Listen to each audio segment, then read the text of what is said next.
नमो अरिहन्ताणम् नमो सिद्धाणं नमो आयरीयाणं नमो वज्झायाण नमो लोये सव्वसाहुणं तीन भुवन में सार वीतराग विज्ञानता शिव स्वरूप शिवकार नमः त्रियोग संहारिके। पंडित दौलत राम जी के अनमोल कृति छठारह जी हम पढ़ रहे हैं। इसके अंतर्गत हमारी पांचवी ढाल पे चर्चा हो गई है। इसको पढ़ते हैं एक बार।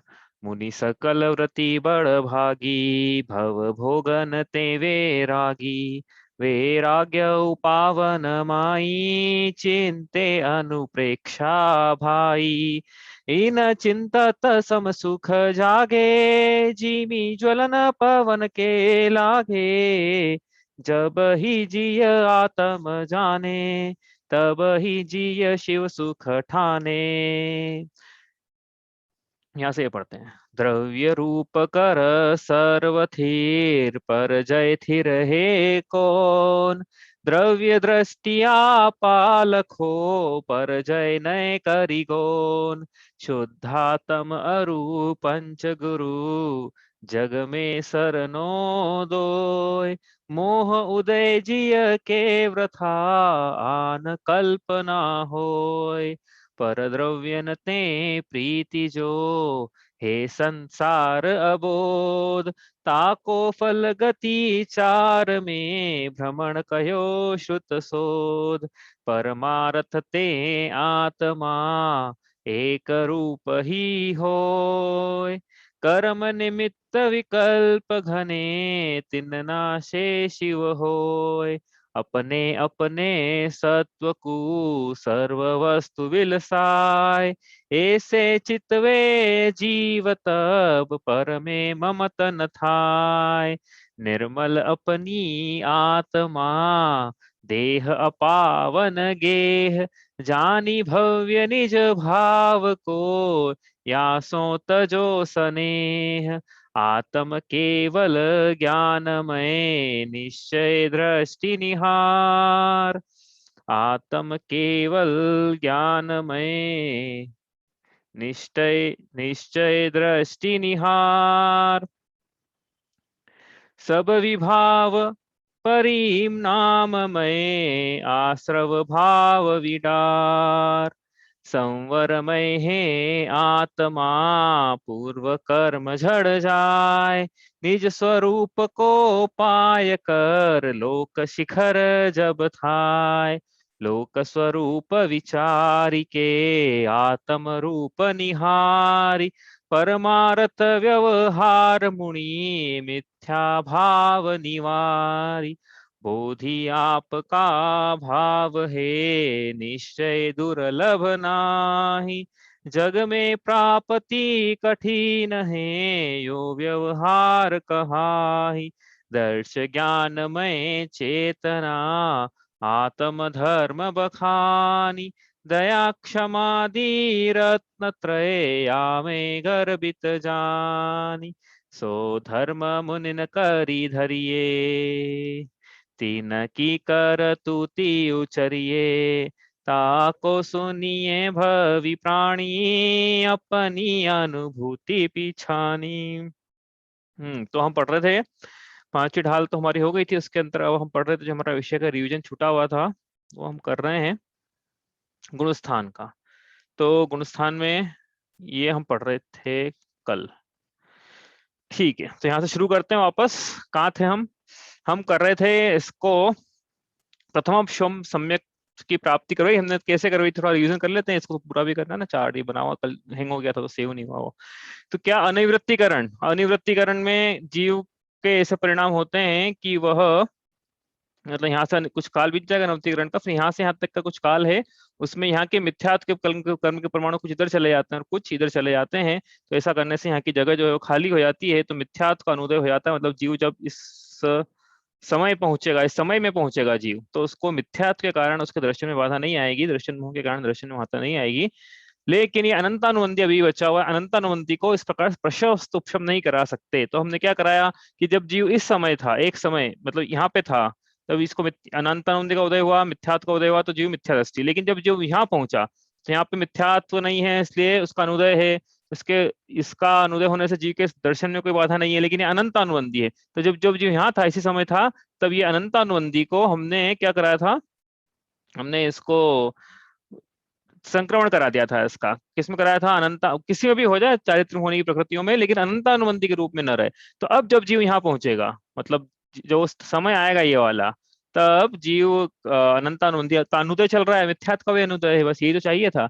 जीव को औपशमिक सम्यक दर्शन की, प्रथम औपशम सम्यक दर्शन की प्राप्ति हुई है। अब जीव जब यहाँ पहुंचा है ना, इस समय पे है, तो अब इसी बात है, आपको समझ लेना है कि अब क्या होगा कि ये जो है इसका अनुदय हो जाएगा। मतलब ये जो प्रकृति यहाँ पे थी, इसका अनंतानुबंधी से अनुदय नहीं हो जाएगा, इसका संक्रमण हो जाएगा। अनंतानुबंधी से अन्य प्रकृतियों में उसका संक्रमण हो जाएगा। अब जीव वहां पहुंचेगा तो वहां पे फिर कहेंगे कि अनंतानुबंधी का अनुदय है, क्योंकि अन्य प्रकृतियों का वहां पे उदय चल रहा है। इस प्रकार से इस प्रकार से आगे आगे चलते जाएगा जीव, और अगली अगली प्रकृतियों का इस प्रकार से अप्रशस्त उपशम होता चला जाएगा। इस प्रकार से प्रथमोपशम का काल चल रहा है, उस काल में ऐसा होगा। यहाँ तक तो हमने पढ़ लिया था। एक चीज और पढ़ी थी कि जब जीव यहाँ पे था, पहले समय में था, प्रथमोपशम सम्यक दर्शन के पहले समय में था, तब यहाँ पे जो मिथ्यात्व सम्यक मिथ्यात्व प्रक्रिया थी ना, सॉरी, यहाँ में मिथ्यात्व प्रकृति थी और अनंतानुबंधी, तो मिथ्यात्व के तीन टुकड़े हो जाएंगे। मिथ्यात्व के तीन टुकड़े होकर सम्यक मिथ्यात्व और सम्यक सम्यक मिथ्यात्व सम्यक से इसकी चेन यहाँ पे बन जाएगी। पूरी जितनी प्रकृतियां हैं शेड्यूल में, सबके तीन टुकड़े हो जाएंगे पूरे शेड्यूल के। हाँ, पूरे शेड्यूल के तीन टुकड़े हो जाएंगे। ठीक है। अब एक बात यह ध्यान रखना है कि सम्यक मिथ्यात्व ये सर्वघाती प्रकृति है, मिथ्यात्व सर्वघाती प्रकृति, सम्यक की देशघाती प्रकृति है। क्यों याद रखना है कि क्षय क्षम आज पढ़ेंगे, उसमें काम आएगी बात। इसलिए जो तीन टुकड़े हुए हैं, तो मिथ्यात्व का अनुभागहीन हो गया, एक्चुअली प्रकृति एक ही है, उसका अनुभागहीन हो गया तो नाम बदल दिया हमने। मतलब एक कल भी बताया था, एकमात्र ऐसी प्रकृति इसका अनुभागहीन होता है तो उसका नाम अलग रखना पड़ता है हमको, क्योंकि उसका अलग प्रकार से उसकी विवक्षा चलती है। हाँ, बार बार कब तक बोले हैं ऐसा कि लता वाली और लता प्लस दारू वाली, तो एक अलग ही नाम रख दो ना भाई। तो जो लता वाली है और दारू का भी कुछ भाग है उसमें, तो वो सम्यक नाम की प्रकृति है। फिर दारू का कुछ अनंत भाग है, वो सम्यक सम्यक मिथ्यात्व है। फिर दारू के शेष भाग से लेके अस्थि शेल तक पूरी जो है मिथ्यात्व नाम की प्रकृति है। इस प्रकार से इसका अनुभाग का, जिसको समझ में आया भैया, हमने पढ़ा था लताधारी अस्तु शेल कैसे अनुभाग का बढ़ता हुआ क्रम था ये। तो इस प्रकार से इन प्रकृति इन कर्मों की व्यवस्था रहेगी। अब जीव अब क्या है, हमने क्या पढ़ा, देखो अब जीव क्या है, कैसा कर करके अनुदय कर करके जीव यहाँ तक पहुंच गया। कहाँ तक पहुंच गया, यहाँ आया, इसका अनुदय, इसके अनुदय में जीव क्या है, इसके अनुदय में जीव सम्यक दृष्टि प्रथमोपशम प्रथमोपशम प्रथमोपशम चलता रहा इसका। ठीक है, यहाँ तक, अब यहाँ तक पहुंच गया ये। और यहाँ तक पहुंचने के बाद अब अगला क्या, अब आगे देखो कि शेड्यूल हो गया भैया, ये इसका प्रथमोपशम का सम्यक दर्शन काल यहाँ तक हो गया, तो अनंत काल तक ऐसा बना हुआ रहेगा, ऐसा थोड़ी है। अंतर्मुहूर्त का काल है उसका, अंतर्मुहूर्त के बाद क्या प्रश्न, तो ये ना, यहाँ पे हो गया प्रथम उपशम सम्यक दर्शन का काल पूरा। अब इसके बाद क्या, तो इसके बाद आप देखो कि ये लाइन में लगी हुई है, यहाँ पे प्रकृतियां, ये अनंतानुबंधी लाइन में है, और बाकी सब ऊपर भी तीन प्रकृतियां लाइन में है। इसमें जो सर्वघाती प्रकृतियां हैं वो दर्शन का घात कर देगी। सर्वघाती कौन सी प्रकृति, इसमें अनंतानुबंधी प्रकृति सर्वघाती है, दर्शन का घात कर देगी। मिथ्या प्रकृति सर्वघाती है, दर्शन का घात कर देगी। सम्यक मिथ्यात्व सर्वघाती है, दर्शन का घात कर देगी। सम्यक प्रकृति देशघाती है, तो पूरा पूरा हाथ नहीं कर पाएगी, रहेगा सम्यक दर्शन उसका उदय हुआ तो भी। तो होगा क्या, अब यहाँ चार रास्ते हैं, चार रास्ते में सबसे पहले करवाया हमने क्या, सबसे आसान समझने में जो रहता है वो, सबसे आसान समझने में है कि यहाँ पे हम करा दें मिथ्यात्व का उदय। मिथ्यात्व का उदय हुआ, मतलब मिथ्यात्व का ही नीचे वाली का मिथ्यात्व का उदय हुआ, इसके उदय में जीव, मतलब मिथ्यात्व ने क्या बोला कि अब क्या बोला अपन समझेंगे बाद में, लेकिन मिथ्यात्व वहां पड़ा हुआ है, उसका कुछ नहीं कर पाया जीव, कुछ नहीं कर पाया, कुछ नहीं कर पाया। तो मिथ्या तो जैसा था वैसा का वैसे उदय में आ गया, कहने का मतलब ये पूरा पूरा अनुभाग के साथ में वैसा का वैसे जैसा फल था उसका, उसके साथ उदय में आया। मिथ्यात्व तो जैसे उदय आया, जो मिथ्यात्व के उदय में सम्यक दृष्टि नहीं रहता है, मिथ्या दृष्टि हो जाता है, इसलिए पहला गुणस्थान मतलब गिर गया, उसका गुणस्थान चौथे से पहला हो गया, और जीव पहले गुणस्थान में पहुंच गया। यहाँ पे मिथ्यात्व का उदय है, और इस प्रकार से जीव मिथ्या दृष्टि हो गया है। ये एक रास्ता। दूसरा रास्ता क्या था, दूसरा रास्ता ये था कि एक पहले गुणस्थान में पहुंचा दिया, अब दूसरे गुणस्थान की बात करते हैं। दूसरा गुणस्थान कैसे बनता है, जब चौथे से गिरा के दूसरे में ले जाएंगे इसको, कैसे ले जाएं, तो भाई ये जब एक समय छयावली का काल शेष बाकी था, हाँ, दूसरे गुणस्थान में, क्योंकि दूसरे गुणस्थान का काल औपशमिक सम्यक दर्शन के काल में से निकलेगा। हाँ, इसलिए ऐसा बोलना पड़ रहा है, एक समय छयावली कम, एक समय छयावली कम। बाकी जगह क्यों नहीं बोला, क्योंकि बाकी जगह अपना अपना काल है, लेकिन दूसरे गुणस्थान में जो काल निकला है, दूसरे गुणस्थान में वो प्रथम उपशम सम्यक दर्शन के काल में से ही उसने बोला कि उसी में से चाहिए हमको काल।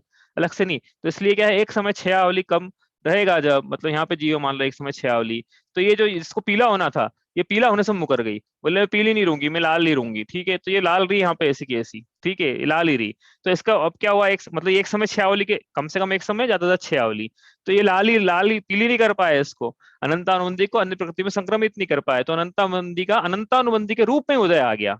तो लेकिन अब एक बात देखना है यहाँ पे कि यहाँ पे यद्यपि अनंतानुबंधी का उदय है, लेकिन शेड्यूल में ऊपर देखो मिथ्यात्व का उदय नहीं है, सम्यक मिथ्यात्व का उदय है ही नहीं वहां पे, प्रथम उपशम उपसम काल चल रहा है ना, उन सबका प्रथम उपशम हो चुका था उन सबका, उस काल में उपशम में रूम है वो सब प्रकृतियां। तो इसलिए इसलिए क्या है कि यहाँ पर अनंतानुबंधी का उदय आ गया है, अनंतानुबंधी का उदय आ गया है, तो अब अनंतानुबंधी दर्शन का घात करता है।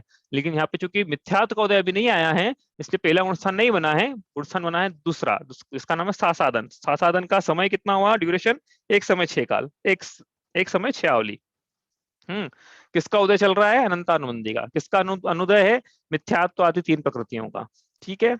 और बाकी चारित्रम होने की में जो शेष प्रकृतियां 21, उनकी तो बात ही नहीं कर रहे हैं इन्हीं की बात कर रहे हैं अभी तो 16, हाँ, अनंत आनंदी की। बाकी बाकी तो उदय चल ही रहा, उनका उदय चले नहीं चले उससे फर्क नहीं पड़ता, हालांकि चलेगा उदय तो, बाकी उनकी बात ही नहीं करना है अभी, ठीक है। फिर इसका काल पूरा हो गया, एक समय छयावली पूरा हो गई, तो मिथ्यात्व उदय में आ जाए, आएगी वो तो आ क्या जाए, मिथ्यात्व उदय में आएगी, फिर वो मिथ्यात्व उदय में आएगी तो जीव का वो बस पहले दूसरे से गुणस्थान गिर के पहला गुणस्थान हो जाएगा, ठीक है। यहाँ तक आ गया समझ में। अब तीसरा रास्ता खोलते हैं यहाँ। तीसरा रास्ता क्या है कि शेड्यूल, अब ये लाइन हटा देना भैया, पीला, ये इसको पीला कर देना वापस से, इसको पीला कर देना, ये जो प्रकृति ना यहाँ तक पहुंच गया था जी, क्योंकि अपने को तो अब आगे गुणस्थान पढ़ना है ना, तो ये हो गया, अब ये पीली लाइन तक पहुंच गया जी, अब तीसरा गुणस्थान बना रहे हैं यहाँ से, हाँ, तो यहाँ तक पहुंच गया जी। इसके बाद अब ये लाइन से बैठी थी, तो पहली बार हमने मिथ्यात्व को उदय में लाया था, पहले गुणस्थान में पहुंचाया था। अब सम्यक मिथ्यात्व उदय में आ रहा है, सम्यक मिथ्यात्व उदय में आ रहा है। तो ऐसा जब होता है कि सम्यक मिथ्यात्व का उदय आता है जो कि सर्वघाती प्रकृति है, तो उसके उदय में जीव का अलग प्रकार के भाव है। सम्यक मिथ्यात्व के उदय में जीव के तत्व श्रद्धान रूप और तत्व अश्रद्धान रूप दोनों प्रकार के मिले जुले भाव हैं। तो ऐसा होने से जीव का अलग प्रकार के भाव होने से गुणस्थान भी अलग प्रकार का, तीसरे गुणस्थान में उसका प्रवेश है, जिसका नाम है सम्यक मिथ्यात्व। सम्यक मिथ्यात्व का भी जो भी अंतर्मुख का काल है वो पूरा हो जाएगा, तो उसके बाद क्या होगा, वो अपन दोनों बातें हो सकती है कि तीसरे से पहले में भी आ सकता है और तीसरे से वापस चौथे में भी आ सकता है, ठीक है। तो पहले में कैसे जाएगा, मिथ्यात्व को दिया जाएगा, और चौथे में कैसे जाएगा कि देखेंगे चौथे में कैसे जाएगा अभी वापस से क्योंकि उसके लिए 6 वचन पढ़ना पड़ेगा अपने को। हाँ दीदी, कल प्रश्न था आपका यहाँ से, आप क्या मैं ये बात। पूछ रही थी कि यहाँ पर जब अपना सम्यक मिथ्यात्व का उदय आया है, लेकिन अनंतानुबंधी का संक्रमण चल रहा है, या अनंतानुबंधी भी उदय में आ गया है? हाँ, ये प्रश्न बहुत अच्छा है। इनका प्रश्न ये है कि ये हमने सम्यक मिथ्यात्व को उदय में लिया है, अब ये जो ये बैठा है इसका क्या करना है, और ये ऊपर जो दो बैठे हैं इनका करना है। तो इनका कहीं स्पष्ट उल्लेख मुझे पढ़ने में नहीं मिला, हो सकता आगम में हो, मेरे पढ़ने में नहीं आया, लेकिन मैंने इसको ढूंढा भी था, काफी ढूंढा इसको, लेकिन मुझे कहीं स्पष्ट पढ़ने में नहीं आया कि अनंतानुबंधी का संक्रमण करवाना है कि अनंतानुबंधी का भी उदय करवाना है, ठीक है। तो ये मेरे को, आपको भी उत्तर मिले इसका किसी को आप में से, तो मेरे को भी जरूर बताना। मैं ढूंढा लेकिन मेरे को मिला नहीं, ठीक है। मिलेगा है, लेकिन ये उत्तर, ये तो बड़ा सामान्य सा प्रश्न है जो इसका उत्तर हमें पता होना चाहिए, लेकिन नहीं, हमको मिला ही नहीं, तो कहाँ से पता होगा ज्यादा पढ़ा नहीं ना क्योंकि।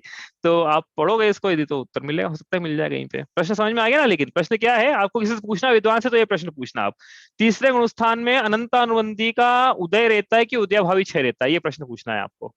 कोई मिले तो प्रश्न क्या है, तीसरे गुणस्थान में अनंतानुबंधी का शायद चौकड़ी, ये उदय रूप है कि उदयभावी क्षय रूप है। उदयभावी क्षय क्या अपन पढ़ेंगे अभी, लेकिन ये इसमें से एक उत्तर है सही, अब दोनों भी हो सकता है, मुझे नहीं पता, ठीक है। आगे चलें। अब अब क्या करना है, चौथा रास्ता बनाना है यहाँ से। चौथा रास्ता क्या है कि एक एक का उदय आ गया ना, अब वो सम्यक प्रकृति को बैठी है, अब उसका भी उदय लाएंगे। अब क्या उसका उदय कैसा आएगा, तो उसके लिए अपने को पढ़ना पड़ेगा क्षय उपशम। क्षय उपशम क्या होता है, क्षय उपशम ने पढ़ा था, क्या होता है क्षय उपशम। क्षय उपशम कर्म की अपेक्षा से कथन करें तो क्षय से आत्मा के परिणाम है, आत्मा के भाव है क्षय क्षयिक भाव। लेकिन कर्म की अपेक्षा से कथन करें कि जब क्षयिक भाव होते हैं तो उन उन कर्मों की क्या क्या व्यवस्था होती है जिसका निमित्त से क्षयिक भाव कह रहे हैं। तो क्या होती है कर्मों की व्यवस्था, तो परिभाषा बड़ी लंबी है लेकिन बहुत आसान है समझने में। परिभाषा कैसी है, भविष्य में उदय में आने वाले सर्वघाती स्पर्धकों का सद अवस्था रूप उपशम, वर्तमान में उदय में आने वाले सर्वघाती स्पर्धकों का उदयाभावी क्षय, और वर्तमान में ही उदय में आने वाले देशघाती स्पर्धकों का उदय। ऐसा होने पर जो जीव का भाव बनता है उसे छायोक्षमिक भाव कहते हैं। अब इसको लगाएंगे अपन किसमें, दर्शन में लगाना है, क्योंकि दर्शन के भाव बनाने हैं, चारित्र की बात नहीं चल रही है अभी भैया, दर्शन सम्यक दर्शन करा रहे हैं अभी। तो अब क्षमिक सम्यक दर्शन कराना है, तो भी जो जो भी बोला है पूरी भरी भाषा, इसको अपन को दर्शन में लगाना है, चारित्र की प्रकृतियों में नहीं लगाना है। मतलब अनंतानुबंधी में लगेगी ये बात, लेकिन अपन को दर्शन की प्रकृति में लगाना है, ठीक है। तो अब तो दर्शन की प्रकृति में कैसे बात लगाना है कि ये लाइन के आगे क्या होगा, इस लाइन के आगे अब देख लो क्या क्या सर्वघाती प्रकृतियां है इसमें से। सर्वघाती प्रकृतियां मिथ्यात्व, सम्यक मिथ्यात्व और अनंतानुबंधी, ये तीन सर्वघाती प्रकृति है। और देशघाती प्रकृति कौन सी उसमें, सम्यक है। चार प्रकृतियां ना भैया, अगली लाइन आप देखो, लाइन क्रॉस करके चार प्रकृति, चार गोले बना रखे हैं, एक एक प्रकृति का एक एक गोला, सम्यक, सम्यक मिथ्यात्व, मिथ्यात्व और अनंतानुबंधी। लेकिन तीन, इन चार में से तीन नीचे वाली सर्वघाती ऊपर एक, ये देशघाती है। तो करना क्या है अब इसमें, क्या बोला अभी, वो तो परिभाषा फिट कर देना आपको, क्या क्या करना है फिट। भविष्य में उदय में आने वाले सर्वघाती स्पर्धकों का सद अवस्था उपशम, ये फिट करना है परिभाषा को यहाँ पे। मतलब क्या कि भविष्य में उदय में आने वाले सम्यक मिथ्यात्व, मिथ्यात्व और अनंतानुबंधी का सद अवस्था उपशम, ये करवाना है, ठीक है। एक बात ये हो गई, सर्वघाती का करवाना था, तीन सर्वघाती थी। और दूसरी क्या चीज थी कंडीशन, वर्तमान में उदय में आने वाले सर्वघाती स्पर्धकों का उदयाभावी क्षय, मतलब वर्तमान में उदय में आने वाले सम्यक मिथ्यात्व, मिथ्यात्व और अनंतानुबंधी का उदयाभावी क्षय, ये करवाना है। अब ये क्या होता है, सौदा रूप में उदय क्षय देखेंगे। और साथ में क्या करवाना है, वर्तमान में उदय में आने वाले देशघाती स्पर्धकों का उदय। तो देशघाती स्पर्धक कौन सा, सम्यक, तो वर्तमान में उदय में आने वाले सम्यक का उदय। अब कोई बोले भविष्य में आने वाले देशघाती स्पर्धक का उदय भावी, आपने वो नहीं बोला सदवस्था रूपशम, ये जवाब सोचना ठीक है, क्यों नहीं बोला आपको समझ में आएगा तो बड़ा मजा आएगा सोचने में। क्या प्रश्न है कि भविष्य वर्तमान जो लगाया ना, सर्वघातियों में लगाया, लेकिन देशघाती में सिर्फ वर्तमान ही लगाया। क्यों, भविष्य में उदय में आने वाले देशघाती स्पर्धकों का अभी तक हो रहा सदवस्था रूपशम, उसका क्यों, उसका क्यों छोड़ दिया। हाँ, ये सोचना, बड़ा आसान टेक्निकल उत्तर है इसका, ठीक है। अब अपन तो अब समझते हैं कि सदवस्था रूप उपशम मतलब क्या होता है। सदवस्था रूप उपशम मतलब वर्तमान में जो प्रकृति उदय में आने वाली जिस समय, उसके बाद में जो भविष्य में उदय में आने वाली प्रकृतियां हैं, उनका सदवस्था और उपशम, उसका मतलब ये है कि वो प्रकृतियां जहां जिस रूप है वहां उसी रूप में रहे। मतलब अनंतानुबंधी एक समय के बाद दूसरे तीसरे चौथे समय में अनंतानुबंधी के रूप में है। तो ऐसा नहीं हो जाए कि अनंतानुबंधी बोले मैं तो मेरी उद्दीर्णा करवा लो आप, उद्दीर्णा करवा लो मतलब कि भविष्य में आने वाले कर्म के स्पर्ध को खींच के वर्तमान में उदय में ले आओ, उद्दीर्णा करवा लो। तो ऐसा नहीं हो जाए, क्यों, ये जो अनंतानुबंधी यहाँ है ना, जैसे यहाँ पे अनंतानुबंधी है, अपन आगे का ले थोड़ा सा दूसरे समय से लेंगे तो कंफ्यूजन होगा, या चौथे पांचवें समय में कोई अनंतानुबंधी है। अब इसका ये सर्व आती है, अपन बोले इसका करवाना अपने को सदवस्था रूप से, मतलब क्या कराना है कि प्रकृति जहाँ है वहीं रहे, जहाँ वहीं रहे। मतलब इसका एक मतलब ये है कि ये जब जब आत्मा जीव जहाँ इस समय पर हो, तब ये कोई अनंतानुबंधी उठ के यहाँ नहीं आ जाए चल के कि मैं उदय में आऊंगा, मैं उदय में आ जाऊंगी। अब क्यों, क्योंकि ऐसा हो जाएगा तो अनंतावंती के रूप में उदय में आ जाएगी, तो जीव मिथ्या दृष्टि हो जाएगा। अपने को करवाना है क्षयोक्षमिक सम्यक दर्शन की प्राप्ति करवाना है। इसलिए भविष्य में आने वाली प्रकृतियां सर्वघाती जो जाए वहीं रहना, वर्तमान में मत आना। ये वर्तमान में तुम उस रूप में उदय में आ जाओगे तो फिर जीव मिथ्या दृष्टि हो जाएगा तुम्हारे उदय से कि तुम सर्वघाती हो, ठीक है। यही बात समझ में नहीं आए तो पूछ लेना। अब वर्तमान में अब ये तो भविष्य की बात हुई, वर्तमान में तो बैठा है अनंतानंद यहाँ पे, वर्तमान में मिथ्यात्व यहाँ बैठा है, वर्तमान में सम्यक मिथ्यात्व यहाँ बैठा है। इनका क्या करना है, ये भी तीन वर्तमान में उदय में आने वाली सर्वघाती है। अब ये उदय में आ जाएगी तो जीवन के उदय में मिथ्या दृष्टि हो जाएगा। तो वर्तमान में उदय में आने वाले सर्वघाती स्पर्धकों का उदयाभावी क्षय करवाना है। उदयाभावी क्षय मतलब कि आप जिस जहां हो वहीं बैठे रहो, उदय में भी आ जाओ, लेकिन क्या, उदयाभावी क्षय, उदय के अभाव में क्षय होना है आपका। मतलब क्या कि सर्वघाती का सर्वघाती के रूप में उदय नहीं हो, सर्वघाती का देशघाती के रूप में उदय हो। मतलब अनंतानुबंधी के रूप में उदय नहीं करवाना है उसका। बाकी सब में, अब देशघाती बोल रहे हैं यहाँ पे, लेकिन समझना यहाँ पे यह है कि अनंतानुबंधी का अनंतानुबंधी में नहीं हो, बाकी किसी में भी हो जाए। अप्रत्यक्षण प्रत्यक्षण सर्वघाती है, हाँ, लेकिन चल जाएगा हमको, अभी हमको कोई दिक्कत नहीं है। हम दर्शन की बात कर रहे हैं, वो लगाएगी चारित्र में दोष ना, अभी दर्शन की बात करो। तो अनंतानुबंधी का अनंतानुबंधी के रूप में उदय नहीं चाहिए, तो किसमें चाहिए, बाकी किसमें भी करा लो आप, हमको कोई उससे फर्क नहीं पड़ता। अनंतानुबंधी मत कराओ, लेकिन बाकी समय मतलब बची हुई शेष, हाँ 21 प्रकृतियों में बाकी समय मतलब बाकी में ऐसा गति आदि में नहीं होगा, जात्यांतर संक्रमण नहीं होता, चाहे तुम होने का चाहे तुम होने में संक्रमण होगा। हाँ, इसी प्रकार ऊपर बैठा मिथ्यात्व, तो अब मिथ्यात्व सर्वघाती है, तो कोई बोल रहे उदय भावी है, मिथ्यात्व का मिथ्यात्व के रूप में उदय में नहीं आएगा, तो किसमें आएगा, किसमें आएगा? अब यहाँ मत बोल देना कि हमको चलेगा सम्यक मिथ्यात्व और मिथ्यात्व, ये ऐसा, ये सम्यक मिथ्यात्व सम्यक, ऐसा मत बोल देना। क्यों? क्योंकि ये सम्यक मिथ्यात्व सर्वघाती है, इसलिए मिथ्यात्व का सम्यक्त्व के रूप में उदय, मिथ्यात्व जो उदय में आने वाला था उसका अनुभाग अनंत गुनाहीन करवा दिया, और आप बोला सम्यक के रूप में उदय में आ जाओ। इसी प्रकार सम्यक मिथ्यात्व जो उदय में आने वाला था उसको ही बोला कि आप कभी अनुभाग थोड़ा सा हीन करो तो सम्यक के रूप में उदय में आ जाओ। और सम्यक तो बोले ठीक है, आप तो देशघाती हो, कोई दिक्कत नहीं है आपसे। तो अब ऊपर की तीन प्रकृतियां जो है सम्यक्त्व में, मतलब दो प्रकृतियां तो सम्यक में कन्वर्ट में हो के उदय में आ रही है, और एक तो पहले से कन्वर्टेड है, तो तीन सम्यक, मतलब ऐसा देखा यहाँ पे तीन परमाणु उदय में आ रहे हैं अपने डायग्राम में, तीन नहीं आते भैया, अपने डायग्राम में तीन आ रहे हैं, तीनों सम्यक्त रूप है। तो सम्यक्त का जब उदय होता है तब जीव को, देशघाती है प्रकृति इसलिए जीव को दर्शन में बाधा नहीं है। ऐसे दर्शन को जिसमें सम्यक्त का उदय है वेदक सम्यक दर्शन या छायोक सम्यक सम्यक दर्शन कहते हैं। एक जो कर्म की व्यवस्था है इसको छायोक क्षमिक भाव कहते हैं, दर्शन की अपेक्षा लगाया है। नहीं समझ में आया है तो पूछ लो। ये हो गया छायोक क्षमिक सम्यक दर्शन। इस समय भी गुणस्थान चौथा ही रहेगा। हाँ, अब ये गुणस्थान कौन सा है? तो अपन ने पहले तो गिरा दिया था, चौथे से पहले में लगा था, चौथे दूसरे में लगा, चौथे तीसरे में लगा। अब ये ओक्षमिक सम्यक दर्शन बदल कर छायोक्षमिक सम्यक दर्शन में कन्वर्ट हो गया है, मतलब पहले भी चौथा गुणस्थान था और अभी चौथा गुणस्थान है। यदि अपन जिस जो व्याख्या करते हैं उसमें चौथा है, ऐसा भी हो सकता है कि सीधे सातवां हो जाए, वो अपन ने हो सकता है, पॉसिबिलिटी है। लेकिन अपन जो व्याख्या लेके चल रहे हैं, अपन पहले से पहुंचा रहे हैं। अब इसने व्रत नहीं लेके, का मतलब ये कोई द्रव्यलिंगी मुनिराज नहीं है, ये कोई व्रति श्रावक नहीं है, ये अव्रति श्रावक है। अव्रति तिर्यंच देव है या नारकी है, हाँ, तो उसको ये ऐसा चलेगा। अब कोई द्रव्यलिंगी मुनिराज हो तो उनके हो सकता है कि पहले सीधे सातवां हो जाए, हाँ, तो अपन उसको नहीं लेके चल रहे हैं, चौथे का चौथे बना देगा, कहने का मतलब यहाँ ये वो समय समुद्रशन हुआ चौथा हुआ ना, छह समय समुद्रशन तो भी चौथा रह गया। ठीक, वेदक वेदक सम्यक दर्शन और छायोक्षमिक सम्यक दर्शन मतलब एक ही बात हुई, एक दोनों ही सेम बात, हुआ। एक ही वेदक बोलो या छायोक्षमिक बोलो, एक ही बात होगी। एक ही बात है। ठीक है। चलो भैया, अब क्या है कि मेरा कॉल है मेरे को थोड़ा क्लास जल्दी करना पड़ेगी, मेरे को अटेंड करना है वो कॉल 8:30 बजे से। तो अब ये आप थोड़ा रिवाइज करना, इसका थोड़ा सा ही हुआ है आज, लेकिन बड़ी इंपॉर्टेंट चीज डिस्कस हुई है ना, इसलिए अपन ने थोड़ा फास्ट भी चलाया है इसको। अब ये इसका रिवीजन करना आप क्लास के बाद में, बड़ा इंपॉर्टेंट चीज है, एक बार याद कर लेना, हमेशा के लिए याद रहे। अब कोई बोले क्षयवशम तो घबरा मत जाना, क्षयवशम मतलब क्या होता है, परिभाषा लगा लेना उसमें, और जिसकी विवक्षा चल रही है उसमें लगेगी परिभाषा। अभी दर्शन की विवक्षा चल रही थी, हमने दर्शन में लगाई है। अभी थोड़े टाइम बाद कल परसों हम चारित्र की बात करेंगे, तो फिर चारित्र में लगाएंगे परिभाषा, क्षयवशमिक चारित्र, इसकी परिभाषा बात करेंगे फिर। अब ठीक है, दर्शन तो करा लिया, आप चारित्र की बात करना है ना, ठीक है, इतना ही करते हैं। चलिए, कोई प्रश्न हो तो आप कर लाइएगा। जावाणी के ज्ञान ते सूझे लोकालोक, सोवाणी मस्तक नमो सदा देता हूँ धो।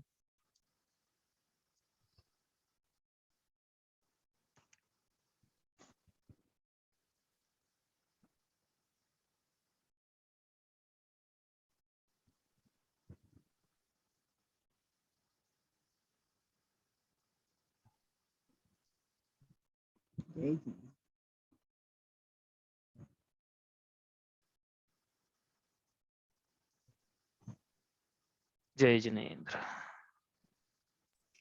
जय जिनेन्द्र। जय जिनेन्द्र।